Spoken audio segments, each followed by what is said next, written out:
Hello, South by Southwest. We are really excited to have a great conversation today about the future of immersive technology and how to ensure that it is designed to be inclusive and available to all. Before we launch into our discussion, let's take a moment to let you know who's going to be speaking today. I'll do a quick intro and then they can elaborate when they're going to speak. But our first person, if we look at our next slide, is Christian Vogler, and he is director of the Technology Access Program at Gallaudet. We also have Andrew Icke. He is the CO Owl and self-described cable slinger from Alchemy Labs. And then Christopher Patno, who is the head of accessibility programs and disability inclusion at Google. My name is Liz Hyman. I'm the CEO of the XR Association. We're a nonprofit trade association representing the broad ecosystem of the XR industry. We have some great founding members who are the leading hardware manufacturers and technology platforms in this space. But let me take a quick moment to make sure before we dive in that we're all familiar with the immersive technology that we're going to be talking about.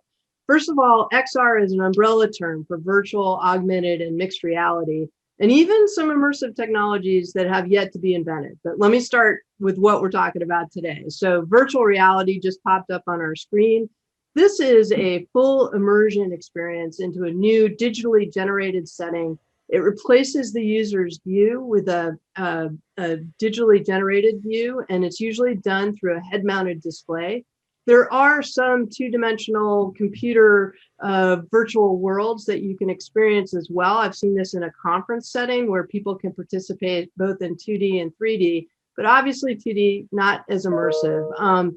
But just to get you in the mood, let's say you've got a headset on and you are, deeply engaged in a trip that you've never taken before to the Dolomite Mountains, and you are in a 360 environment. You are looking around at the mountain range and the sky is blue, and you have some friends that you're with on this incredible hiking experience. This is immersive. This is virtual.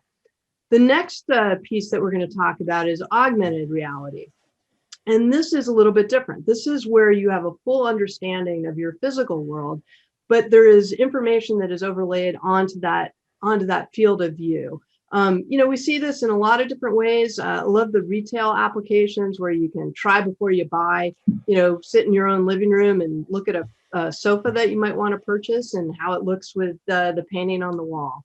And this can be done either through a mobile device or through a head-mounted display. And then thirdly, we're going to talk about mixed reality. And this is merging the physical and virtual worlds to produce new environments and visualizations where physical and digital objects and users, they're all coexisting and interacting in real time. We've seen this now, for example, in manufacturing settings where teams can collaborate on a prototype of an engine that they're working on, and it doesn't matter if they're dispersed across different geographic locations. We also see it in real-time assist opportunities where the expert may not be on the field, but they can help that individual fix the engine if they need something like that done. I think the exciting thing as we kick off this conversation is that the comfort and power of the devices is going up. The cost is starting to come down, particularly in the VR space. Consumer content is becoming more varied and compelling, and leaders in enterprise are starting to understand the value and the return on investment of XR in their businesses. And we're starting to see some strong indicators of greater adoption. And in March, the XR Association partnered with a law firm, last March, that is, with a law firm called Perkins Coie and a VC firm Boost to survey XR industry leaders and where they think the technology is headed. And then in September, we did a benchmarking exercise. We talked to executives across 6 key industry segments: healthcare, education, public safety, manufacturing, workforce training, and retail, just to kind of benchmark where they are on growth and adoption of XR technology. So I wanted to share with you a couple of slides from this latter study. If you move to the next slide, in our survey of industry executives, a key takeaway is that the level of knowledge among these leaders is actually quite good. 75% of respondents had heard about XR, 94% thought that XR can provide useful applications to its business. if I move on to the next slide, another important takeaway is that 3 and 4 leaders expect to dedicate more resources to XR in the next 5 years. And while all of the industries have a healthy expectation in this regard, manufacturing, job training, retail, and healthcare were particularly strong. And then also, because we've all been living in this COVID world, we wanted to see how COVID might specifically impact the adoption of XR. And almost every sector felt that XR had a role to play in their recovery post-pandemic. And there were two applications: immersive training and learning outcomes, and enabling better communications, collaboration were leading areas where they thought XR would be impactful and help their industry recover from the effects of COVID-19. So I truly believe that XR is the computing platform of the future, but that future is rapidly approaching. And that gets us to our topic today. I think it's vital that before XR is truly widespread, that we work now to make sure that the technology is accessible and assistive. And with that as a bit of a scene setter, I'm really pleased to turn to Christian Vogler, who's going to talk a little bit about some of the current challenges the deaf and hard of hearing community finds with XR, and what role the community plays in making this technology more inclusive from the get-go. To make that point, Christian has prepared a quick video that we're going to show now, and then he'll address it on the other side.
Well, welcome everyone. As you know, we're going to be talking today about about accessibility, and that it's a very serious issue in the XR world for deaf and hard of hearing people. As you can notice in this funny video with my son, it was fun making the video, and while it was fun and exciting to be able to do all of that, there are still some issues that are happening in terms of accessibility, and I'm very excited about the potential that's there.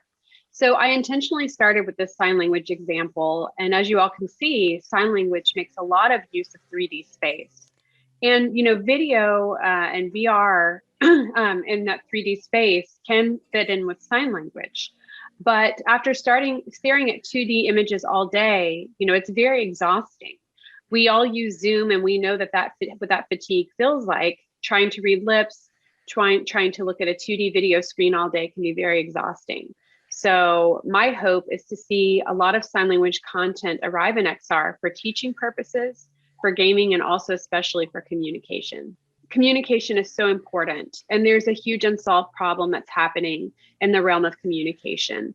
The challenge with sign language is when you have on the VR headpiece, we're unable to access the important parts of communication that deaf people rely on, which are facial expressions and other minor mouth morphemes and that kind of thing, which impact the message in sign language. So you saw in that last part of the video that VR gear also blocked the half of the face, that half of the face that I just mentioned that's important. We have eye gaze and eyebrow movements, which carry a lot of grammatical and prosodic information. And the challenge that I want to pose here is, let's picture a VR sign-to-sign language communication system. how can we design it? And how can we make sure that what's conveyed by both parties and their facial expressions is there? If you solve that problem, we've got the next best thing to Star Wars holograms. And so now I'd like to go into a bit of information about captions. My fellow panelists will have a lot more to say about this in the coming days, but there's some detail in the captions that people might have missed. With this kind of immersive experience, you have two problems. The first is making sure that the captions don't block the important information. And that's why captions follow the head movements. And that may not be the best option for deaf and hard of hearing people. In this game, captions have been placed in a way that grab your attention. They're in the general vicinity of what you're looking at. You'll see the captions come up on screen when you look. And they're set up in that specific way so that nothing is blocked. But that's not always the best option. The other issue is that if there's a lot of actions, captions with only 2 lines compete for visual attention and you miss what's actually happening. So you can only focus on one or the other, which becomes quite distracting. In this game, the captions are a whole block of text staying on for a long time. And so this gives you plenty of time to read at the moment when it's best for you. So now I would like to talk a bit about when you're immersed in the VR experience. When you have the headset on, of course, hearing people can hear what's happening in their environment. They're able to depend on those cues.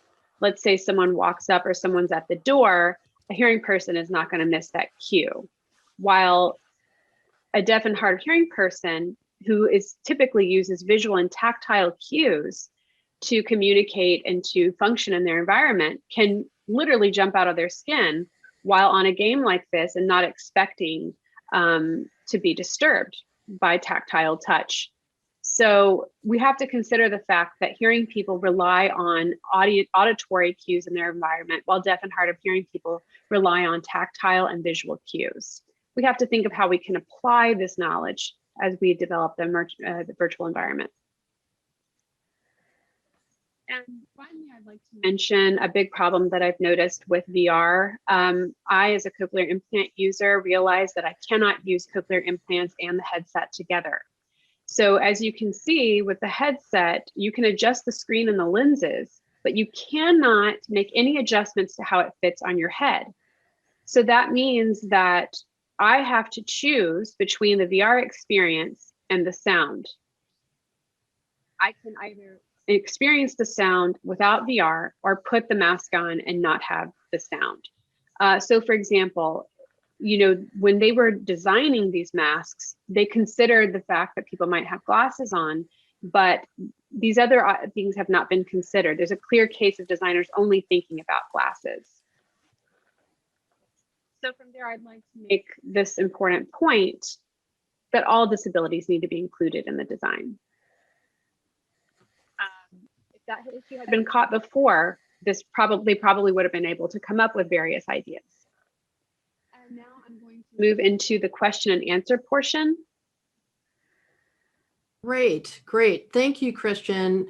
I noted at the top that you lead the Technology Access Program at Gallaudet, and I'm curious if you could say a little bit about that and also what the interaction is with industry, both hardware manufacturers and software developers, and how they can work with this program and elsewhere to address some of the things that you raised. Sure. I do want to impress upon the point that it's very important to include people with disabilities in the design portion from the start. Access to technology needs to be something that is communicated about and researched from the beginning. We do have a pool of people at Gallaudet University who would like to help with that. We're in the process of launching people and a group who's going to be ready to be involved. We have interns who would like to get involved with solving problems for access. So we have quite a bit of information that could be shared with the designers of these games. Some projects that are new right now, we're working currently together on some of these projects, and we have customers who are deaf and hard of hearing, and also interns that are coming in and working together to create an alliance. So very important that these groups work together, that the consumer and the deaf consumers and others who are working on this technology work together when testing these products to be sure to include the feedback that comes from the deaf and hard of hearing community. And so if you start from that and you start in 2021 with that, as these designs come about, I think we'll have much more success in being accessible. And that's going to be October 2021 when we're going to be launching the group that I was just talking about, the Alliance from Gallaudet University. Terrific. Christian, that's really important. We're going to be looking for that. And this sort of transitions now to Andrew Ike. Andrew, is someone who's on the creative software side, how do you think about some of the things that Christian just raised in this broader idea of inclusivity and accessibility? Yeah, I mean, from the software side, it's up to us to make sure that we, integrate with the hardware as best we can. So certain things, we don't have as much control over, right? We can ask very nicely of the headset manufacturers to, kind of account for the physicality of the device. But otherwise, with things such as the subtitles and other accessibility features, I think that, we've really been kind of hitting on the key point here, which is to find folks in the disability community with, various disabilities to come in and actually test these things. So you can make sure that you're not just making assumptions, that what you're doing is actually accounting for this. And if you're making video games, this is especially easy because it's not too hard to convince people to come in and play your video game. So, we reach out to various groups locally. So we're out of Austin, Texas. So there's a school for the deaf here, but there might be a group like that near where you are. We have personal connections to people. We kind of reach out to our personal connections. We have the groups like XRA and XR Access that help us make some of those connections. And then we also just use social media, right? If you just put things out there, and then any of those resources are great. We put out, we made a simple Google form. You can make any kind of form and just say, hey, do you want to beta test our games? Here's the sign up sheet. And then we go from there and we build a list of people and kind of have a library of folks, across the spectrum. And this is for disabilities, but it also helps you for your games in general, because you should be testing with a wide variety of people. So. Hey, and Andrew, I understand you put together a really cool video. Maybe we could show that right now. Yeah, I think that covers the kind of grounds of how we approach accessibility in general at Alchemy. At Alchemy Labs, we are deeply committed to creating VR for everyone. This includes pushing the state of the art of accessibility in XR. As the medium evolves, it's important for us to start designing accessible experiences from the onset. While we are unable to create a set of best practices due to the ongoing explosive growth of the industry, we are able to share some of our current designs. These techniques will greatly expand the possible user space of XR experiences, and we'd love to see more developers adopt these. Our innovative subtitling system, Gloss, was created with an XR-first mindset. Gloss intelligently displays subtitles to the users in a way that feels natural to XR. Great care is taken to make the subtitles as readable as possible while prioritizing the comfort of the player. If you would like a deep dive into Gloss, the Subtitles and XR talk from the Games Accessibility 2020 conference covers the technical details of the project. We design our games to not require reading text. Every piece of critical information is also displayed as an icon and voiceover. This has the added benefit of making our game more accessible to non-English speakers without requiring extra localization effort. That being said, we still strongly recommend localizing your content if you can afford to. We do extensive testing from the seated position to ensure our games are accessible for players who must remain seated. We use this testing to adjust the layout of our worlds to better accommodate seated players. We design all our surfaces and interactive stations to be adjustable to help ergonomically accommodate anyone playing the game. We also developed an intelligent object retrieval system to return items that players may be unable to reach. Of course, we allow a player to chuck away an object if they want to. Having complicated controls that involve two hands is a limiting factor for accessibility. Our games have a diegetic design. The controllers only use a small number of buttons, and the interactions focus on the object's presence in the world, instead of complicated button combinations. Yet, we still face the issue of users who can only use a single controller. This led us to develop our one-handed mode. This mode automatically activates when only one controller is connected to the hardware. Our game then modifies itself slightly to account for the timing and presence of a single controller. To the player, this appears seamless and has the added benefit of also assisting players who have a single controller run out of battery. We take great care to address the needs of our players who are colorblind. We work to minimize the amount of data that relies exclusively on color cues by using a combination of text, audio, and iconography. We test with toolkits and colorblind players to ensure we are not missing anything. In the case where color is a required attribute for the experience, we developed a set of patterns. These patterns always correspond with a specific color in the world, so something that is orange will have the same pattern on a fish or a climbing wall rock. This lets our colorblind players play the game even if they cannot distinguish any color whatsoever. The needs of accessibility and the design of your XR experience can be complementary if you include the right features. Shorter human mode is a feature that raises the internal player's scale. In other words, it makes the player larger, allowing them to reach higher and farther in the virtual environment. It was originally designed for players who could not reach high-up items in our game, and through its use has expanded to allow object distance to be less of an obstacle for players without sacrificing the design of the game. There is still a lot more work to be done to make XR accessible from the ground up. We will keep innovating and encourage everyone working in the medium to do so as well. Playtest with users who have disabilities, share your findings and techniques, and together we can forge an accessible future. Andrew, that's fantastic. And there's a lot of really rich information there. And it shows the power of the developer community to help make this technology a lot more inclusive.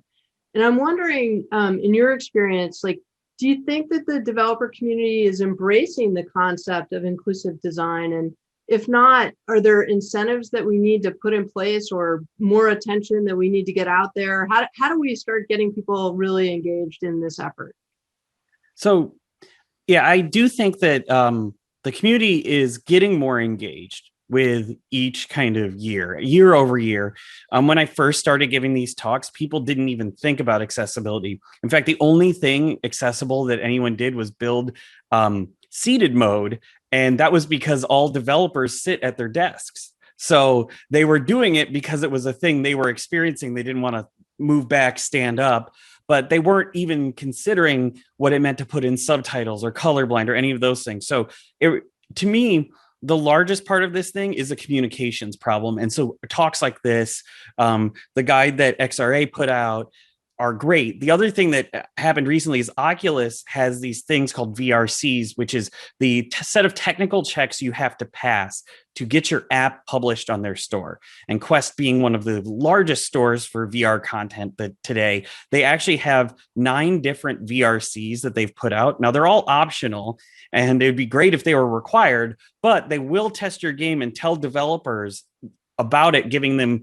specific guidelines, such as, this app should support multiple locomotion styles when possible, or can be used in seated or standing, right? They specifically say those things. So it's a lot of communications effort, and then a lot of just sharing kind of how-tos, right? The more that we at Alchemy put out these videos and we as a group start talking about the techniques, the hardest part in a lot of this technology is the design part, not the implementation, going through the multiple iterations and failing again and then succeeding finally. And I wanted to ask you one other question, and it's something just at the end of the slide here, really testing this with persons with disabilities, right? And how are you at Alchemy connecting with the PWD community? Like what's the advice to the developer community on getting that done? And Christian, raised this as well. Yeah, I think, I kind of mentioned it a little bit, and I think that the big thing is, putting yourself out there. Folks, especially if you're in the entertainment space, will want to play your experience. They want to try games, and they're very willing to. But folks are also willing to try lots of different software if they feel exclusive or they feel that you're trying to make their community better. I think that you reach out locally to the resources. So we have the Austin School for the Deaf and Hard of Hearing. You use your personal connections. I think that people would be shocked at how many people they know that actually have a disability, or how many people within 1 or 2, kind of connections over, that we found lots and lots of people who fall into all sorts of different disability categories. And it was amazing how much we could get done with just the personal connections. But then additionally, we put things out on social media. We kind of ask for testers in general. We work with, there's some streamers and some other folks that are just really excited, that are kind of evangelizing things too, that are fully willing to play your game and give you feedback, or try your experience and give you feedback. So I think that those are kind of the ways that we engage. But that's I can't stress enough how that is the most critically important thing, right? You can design what you think is the best system, but it's not the best system until someone who you've been designing it for has tried your system, has given you the feedback, you've iterated on it, and they've been a participant in the process. Cool. And, that now kind of transitions us over a little bit, Christopher, to your world. I think we've talked about how we learn about needs and functionality, how the XR industry and the developer community are responding. But you've had an amazing vantage point on collaborative standards development in this sphere. Can you share a little bit about this with us? Yep. Yeah, so one of the interesting things is, as Andrew said, this is a really exciting time in the space of accessibility and immersive content like games and VR. There are more people talking about it, more people building with this in mind. Last year, The Last of Us 2 was the most accessible game ever released from a AAA. And what this was, it was a game that could be fully played by someone who was not sighted, start to finish, without any kind of support. That was unheard of 2 years ago. So the fact that they were able to bring this kind of deep thought to design and solving these problems is really impressive. And they did it in conjunction with people of different communities trying to solve it as a design problem, not as a checkbox that you have to do for any kind of legislative expectation. So what I've been doing in my free time is I've been passionate about captions. And there is I've put together a community group of people that are working to create some of these recommendations for captions in immersive and VR. And that's what I'll be sharing in my talk. Why don't you jump right in and share those slides? So that would be awesome. Again, my name is Christopher. My day job is head of accessibility programs and disability inclusion at a place called Google. You might have heard of us.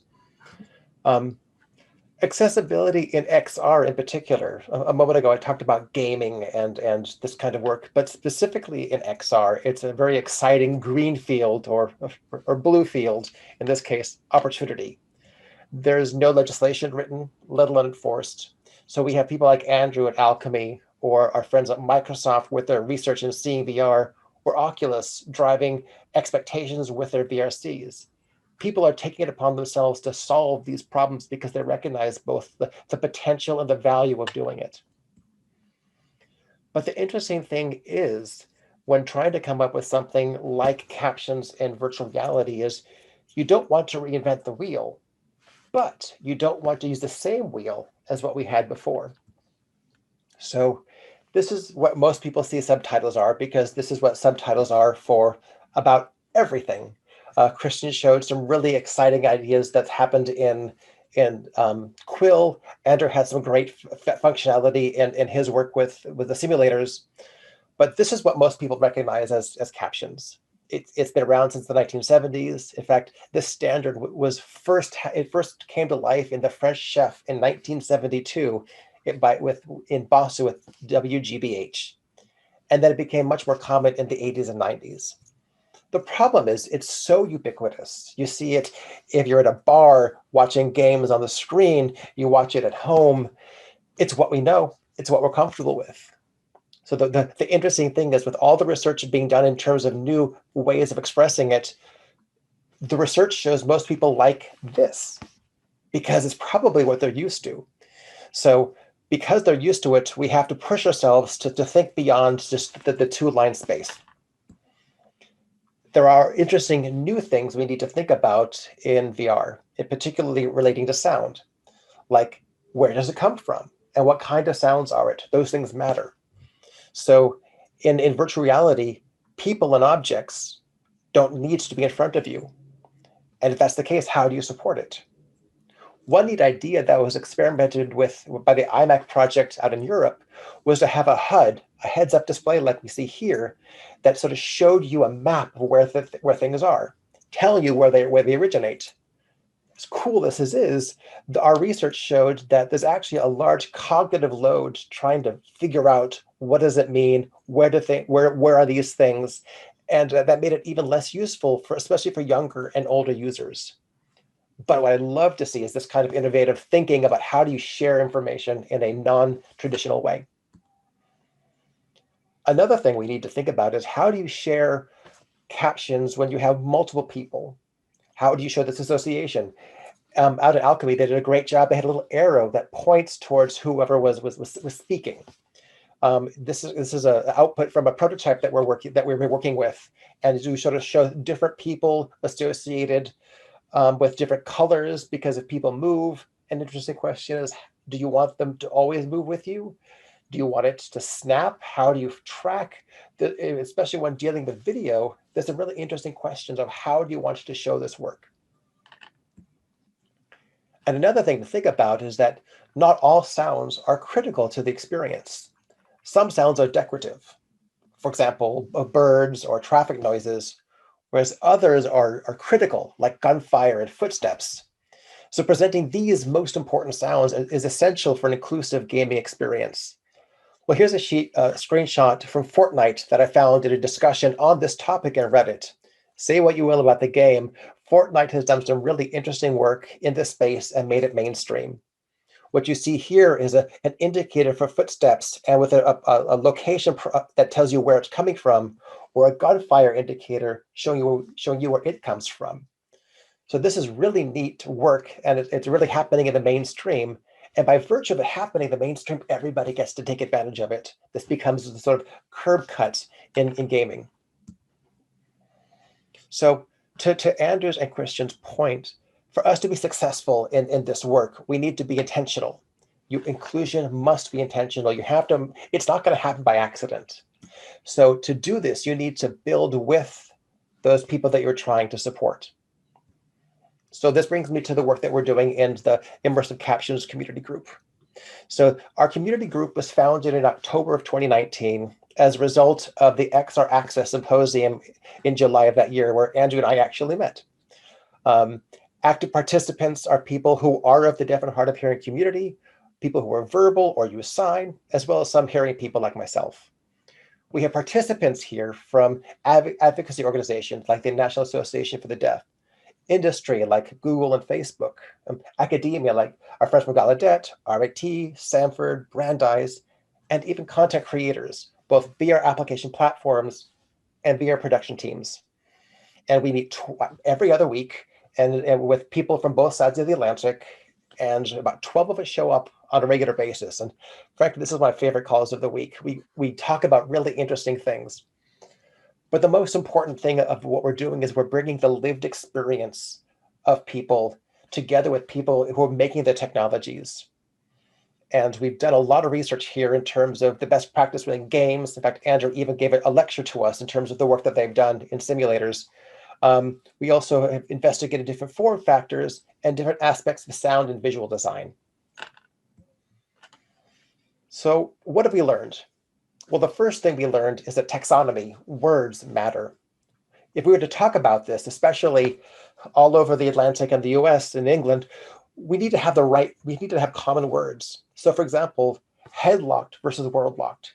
If something is headlocked, when you move your head, the captions follow you around. It just stays where it is. If it's world locked, it sort of sits where it is. The image that Christian shared in Quill was world locked, where it stayed where it was because it's related to that spot. But coming up with these common words was really important. We came up with terms like appear in front and then fixed in scene. So it would appear gradually when necessary, and then it would be world locked, or fixed in position in scene, or fixed in scene and evenly replaced if we had things that happen in multiple places. You need to know how to talk about these things and create a common language.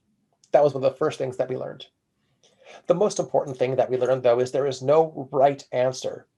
So our goal is to come up with recommendations on a default experience. What is the out-of-the-box experience? If we have 35 options of things you can choose from, no one's going to look at it. But give me 3. and then let people modify them. So this is our goal. So if you give someone a default experience, okay, it might not be the best thing. Let me try that other one. Oh, that's closer. Let me tweak it to make my choice. And this way we find we can create an experience that's relevant to everyone, because someone who may be deaf may also have some vision impairments. So they might need to have the captions be larger. This intersectionality of experience is really important and to take into consideration as you're designing anything. Another thing we realized is we needed to design within the HMD, or head-mounted display. If we're designing on a screen and testing on a screen, the two-line captions makes a lot more sense. But the moment you put on the world in the HMD, it's really a different experience. So fortunately, we had Facebook, who was a partner with us, and they donated Oculus Go's to all of the members of our team who didn't have one already. That was a huge step forward. And then selecting the platform of critical importance. Facebook donated their Go's, but also Chris Hughes from University of Salford in the UK has created a fantastic tool that allows us to experiment with all the different kind of settings that we would want to use and play with. Here's an example of what his prototype is. Now, mind you, this is on his server. This is not a public tool, but I want to share you all the different kinds of things you want to think about when coming up with a thoughtful captions experience. So there's an awful lot to think about, and the research we're doing takes an awful lot of time. So where are we now? Right now, we're trying to source VR content that contains multiple simultaneous speakers, like in a cafe or a group conversation. And it's surprisingly hard because people don't shoot material like this. So we're actually going to probably have to create our own material, test material, to try to take advantage of it. And then, to give you a sense of one of the ideas that we have, you saw the image with 3 people there. Once you get past 2 people, the relationships are difficult to understand. So what idea we want to experiment with is to have a little transcript pop up with identifiers of people's names. And then if you, especially in a busy scene, it's much easier to sort of follow that than have to look around the screen, especially when people behind you are walking. We think the user experience will be a little bit better, but we have to experiment. We have to do this research. So we've come a long way in the past 18 months, and our goal is to actually share recommendations through the W3C, the World Wide Web Coalition, in June of this year. Thank you. That's awesome. Thank you, Christopher. And given that you are bridging this world of industry innovation, sort of standards development groups, et cetera, I'm curious what you think is the right balance between industry best practices. Andrew mentioned the checklist, XR Association's guidelines on accessibility versus a more normative standard, which sort of, I think, represents that body of research and work that you're doing, but it then sort of locks in a certain standard that everybody must abide by. It can be updated, but it locks it in for a period of time. So I'm curious what you think that balance is. I personally lean towards pushing towards best practices first and worry about the standards later. One of the problems with standards is because people look at them and write legislation pointing to them, think about the Web Content Accessibility Guidelines, or WCAG. Governments will point to that as, this is what it means to be accessible. And if you have that kind of responsibility, it goes slowly because you have to get everybody to come and agree. So I think what happens is best practices will drive really quickly. They evolve faster. We're in a really exciting time right now in this industry where people are competing on accessibility. It is what people want to talk about, is what people want to shine on, because it's not just good for the people, it's also good business practice. It makes you look good, it makes your products better for everybody. So we want people to innovate towards best practices instead of just this lowest common denominator of standards. Captions, for example, is a standard. Everybody knows you need to have it.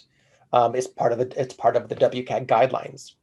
But how you show it, how you present your captions can become an innovative thing. It could be a discerning factor for your product as opposed to someone else's. And the moment things become a race to excellence, we all win. That's cool. I know we kind of touched on this earlier in our conversation, but I wanted to open this up to everybody and talk about making this an inclusive process more than just making our technology inclusive. And so we talked a little bit about, reaching out to people with disabilities. I think, forget who mentioned the XR Access Initiative, which is a volunteer effort to bring together people who care about this space to work on a number of different things. And I'm going to start with Christian, if that's okay.